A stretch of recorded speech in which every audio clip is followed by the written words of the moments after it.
ইনকিলাব ইনকিলাব তুমি কে আমি কে তুমি কে আমি কে কে বলে রে হাদি নাই কাদি লুকান্তরে এক কাদি লুকান্তরে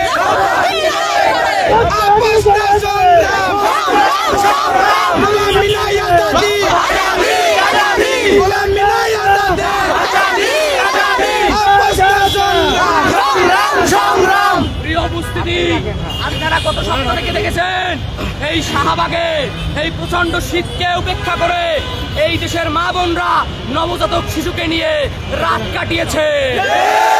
এই উপদেষ্টাদের কম্বলের মধ্যে থেকে সেই দৃশ্য চোখে পড়ে নাই। তারা একটু সময় ব্যয় করে এই জনতার মঞ্চে এসে দাঁড়াতে পারে না।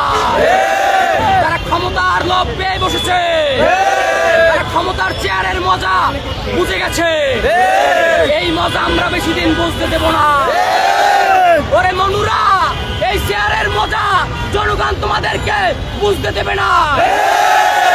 এই চেয়ার রক্তের উপর দিয়ে এসেছে, এই চেয়ার মুতের উপর দিয়ে আসে না। তোমরা কম্বল গায়ে দিয়ে ঘুমাবা, আর এই দেশের মা বোনরা, এই দেশের মানুষ নবজাতক শিশুকে নিয়ে এই শীতের মধ্যে এই কুয়াশাচ্ছন্ন ঢাকার শহরে রাত কাটাবে। হাজলামি চুদাও, হাজলামি চুদাও নাকি?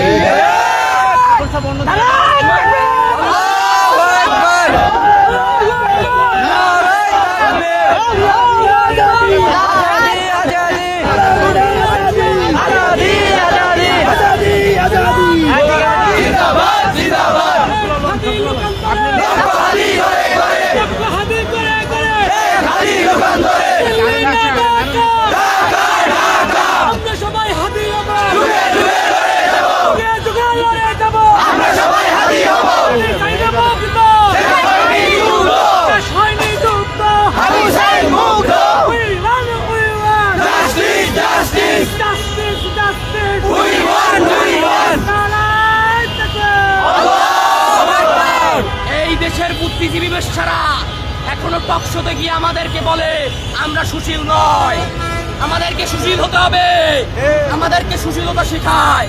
আরে বেটা, আমরা তো রক্ত দিয়ে এসেছি এখানে, ভাবো কেমনে? আমাদের ভাই কবরে ঘুমায়, তোদের তো কোনো সন্তান এই 24-এর গণ আন্দোলনে শহীদ হয় না। তোরা সুশীল বিগত 17 বছর ছিলি, তোদের কারণে শাপলা চত্বরে হাজারো তৌহিদি জনতাকে শহীদ হতে হয়েছে। এই শহীদের লাশ তাদের পরিবার খুঁজে পায় না। তোরা তো ছাপারে আমাদের ছাত্র ভাইদেরকে গাড়ির উপর রেখে পেট্রোল দিয়ে জ্বালিয়ে দিয়েছি।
যে একটু বলবেন আসলে কি দাবিতে এখানে অবস্থান নিচ্ছে?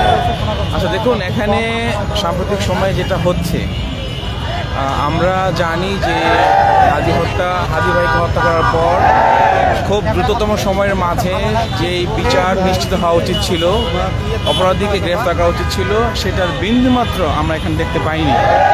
যার জন্য শুধু আমরা নয়, সমগ্র দেশ হতাশ এবং আমরা হতভম্ব।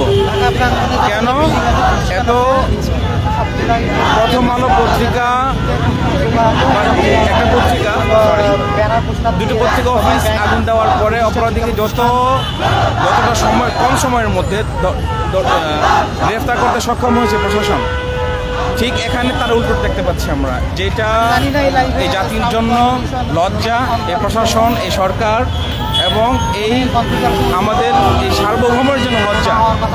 কারণ হাদির মতো একজন দেশপ্রেমিক, হাদি ভাইয়ের মতো একজন মানুষকে হত্যার পরে, এমন একটা পার্সনকে নির্মমভাবে হত্যার পরে অপরাধীকে এখনো পর্যন্ত গ্রেফতারের নাগালে আনা যায়নি, যেটা অত্যন্ত দুঃখজনক, যেটা এই জাতির জন্য শুভ নয়, অদূর ভবিষ্যতে আমাদের জন্য যেটা অশনি সংকেত। আমরা চাই, আমি এখানে অন্য একটা কাজে আসছিলাম, এখানে সামিল হওয়ার জন্য আসছি। আমি চাইবো এবং আমি আশা করি সমগ্র বাংলাদেশের মানুষ আমার সাথে একত্রতা বোধ করবে, একত্র পোষণ করবে।